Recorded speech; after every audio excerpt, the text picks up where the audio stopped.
Hello दोस्तों, अभी अंधेरी रात है तो कल सवेरा भी आएगा। अभी अंधेरी रात है तो कल सवेरा भी आएगा। तू मेहनत करता रह बंदे, एक दिन तेरी सफलता का सवेरा भी आएगा। जी हाँ, मैं आपका दोस्त आप सभी का आपके अपने चैनल में एक बार फिर से हार्दिक अभिनंदन और स्वागत करता हूँ। हमारी जो चर्चा चल रही थी वो चल रही थी लोक देवता पर।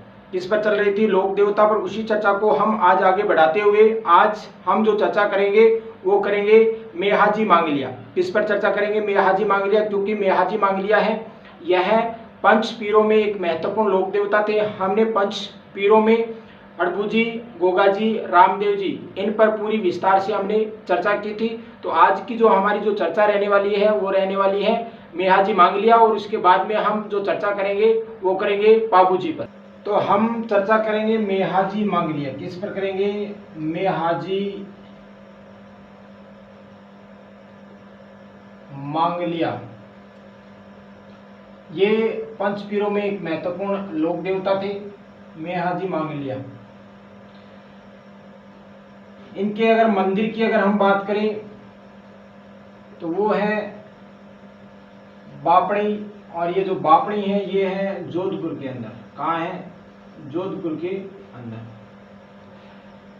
अगर हम इनके मेला की बात करें तो वो बढ़ता है भाद्रपद कृष्ण अष्टमी, यानी कि कृष्ण जन्माष्टमी। कृष्ण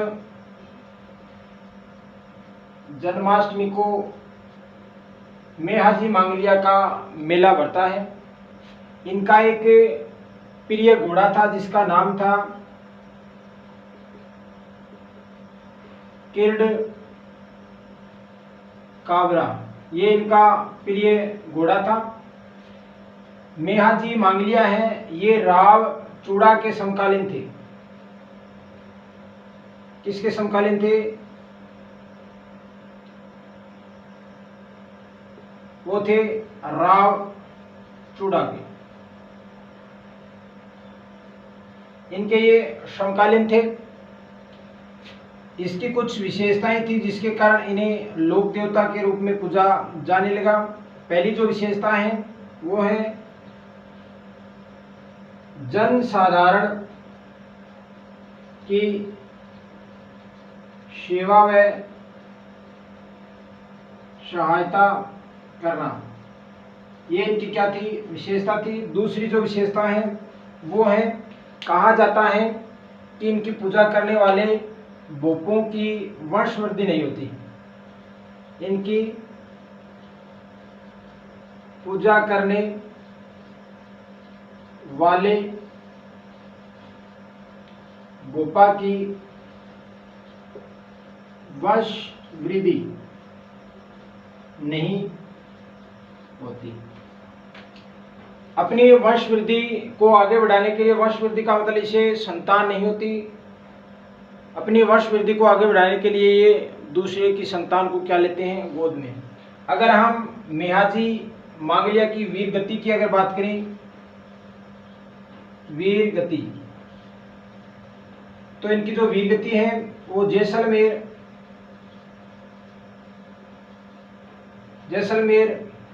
के राव राणंगदेव भाटी इनके साथ युद्ध करते हुए ये वीर गति को प्राप्त हुए थे। तो ये थी मेहाजी मांगलिया पर कुछ चर्चा। हमने उस बातों पर चर्चा की है जो एग्जाम की दृष्टि से महत्वपूर्ण है। अब हम जो चर्चा करेंगे वो करेंगे पाबू जी पर।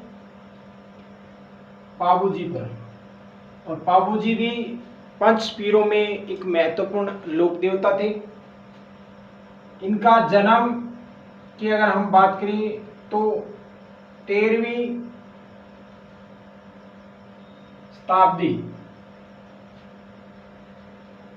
शताब्दी में इनका क्या होता है? जन्म। विक्रम संवत की अगर बात करें तो वो 1296 में इसका क्या होता है? जन्म होता है। जन्म स्थान की अगर बात करें, कई बार जन्म स्थान से लेकर क्वेश्चन पूछा जाता है, तो वो होता है कोल्लूमंड। कोल्लूमंड जो फलोदी के अंदर, और फलोदी यानी कि जोधपुर, पहले जो फलोदी है वो जोधपुर में आता था, आज फलोदी है वो अपने आप में क्या एक जिला भी है। इनके पिता का नाम, इनके पिता का नाम था दांदल जी, व माता कमला दे के घर में इनका क्या होता है, जन्म होता है। अगर हम इनके वंश की अगर बात करें तो वो था राठौड़ वंश। कौन सा था? राठौड़ वंश में इनका क्या होता है, जन्म होता है। इनकी जो सवारी वो थी घोड़ी की, और घोड़ी का नाम था केसर कालमी। केसर कालमी जो देवल चारणी के द्वारा इन्हें दी गई थी। देवल चारणी के द्वारा इन्हें प्रदान की गई थी। इनका जो विवाह है वो होता है अमरकोट के राजा सूरजमल सोडा की पुत्री सुप्यारदे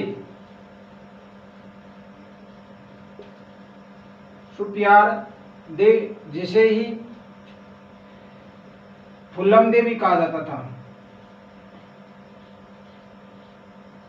फुल्लमदे के नाम से भी जाना जाता था। अब हम आगे अगर चर्चा करें तो वो करते हैं, कई बार इनके अवतार के बारे में पूछा जाता है कि पापू जी का जो अवतार है वो किसका अवतार था। तो कहा जाता है कि पापू जी है वो लक्ष्मण के अवतार थे। किसके अवतार थे? लक्ष्मण के अवतार। किसके अवतार थे? लक्ष्मण के अवतार। इन्हें कई अन्य नामों से भी जाना जाता है। अन्य नाम गोरक्षक,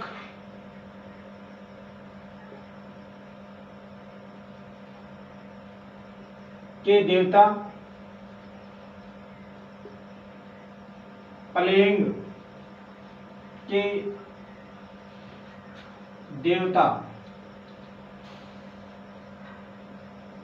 ऊंटों के देवता। कई बार पूछा जाता है कि ऊंटों के देवता किसे माना जाता है, तो बाबू जी को ऊंटों के देवता माना जाता है, और इसे पीर भी कहा जाता था। क्या कहा जाता था? पीर भी इसे कहा जाता था। अगर हम बाबू जी के मंदिर की अगर बात करें तो इसका जो मंदिर है वो है कोल्लूमंड। कोल्लूमंड जो है फलोदी के अंदर। कहाँ है? फलोदी के अंदर। यहाँ इनका क्या बढ़ता है? मेला। क्या अगर हम बापू जी के मेले की अगर बात करें तो इनका जो मेला है वो बढ़ता है चैत्र अमावस्या को। बापू जी का क्या बढ़ता है? मेला बढ़ता है।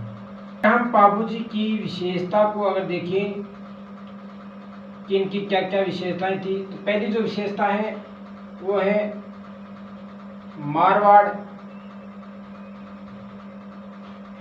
में सर्वप्रथम ऊंट लाने का श्रेय जो दिया जाता है वो दिया जाता है ऊंट लाने का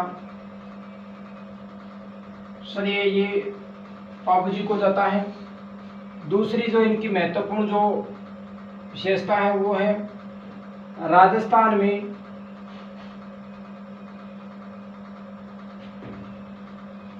सर्वाधिक लोकप्रिय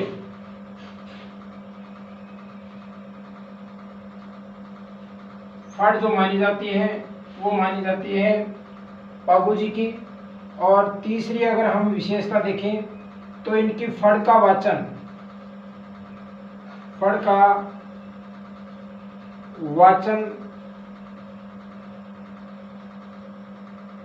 रावण हत्था वाद्य यंत्र के साथ किया जाता है। ऊंट पालक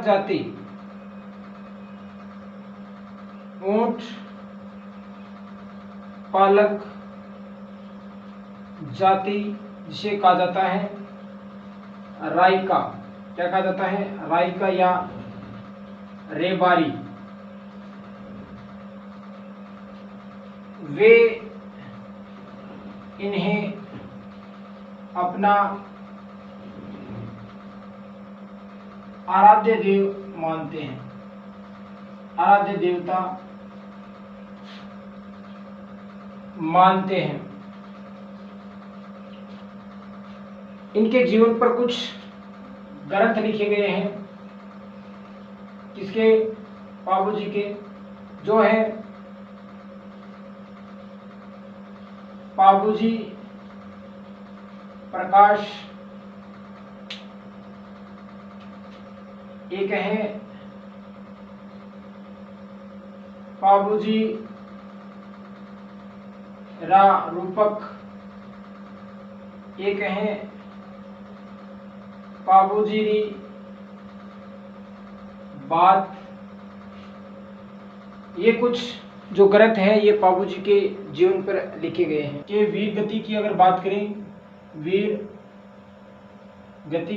करें, तो विक्रम संवत 1333 में तेजाजी के बहनोई जिंदराव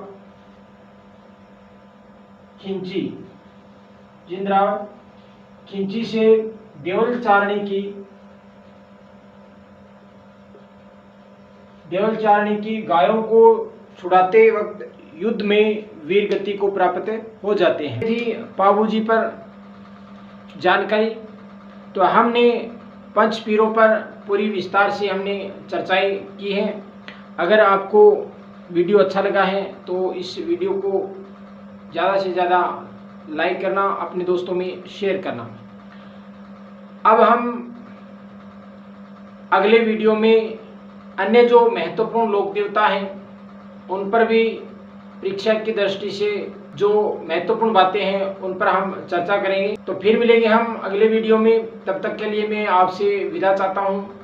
जय हिंद, जय भारत, वंदे मातरम, राम राम।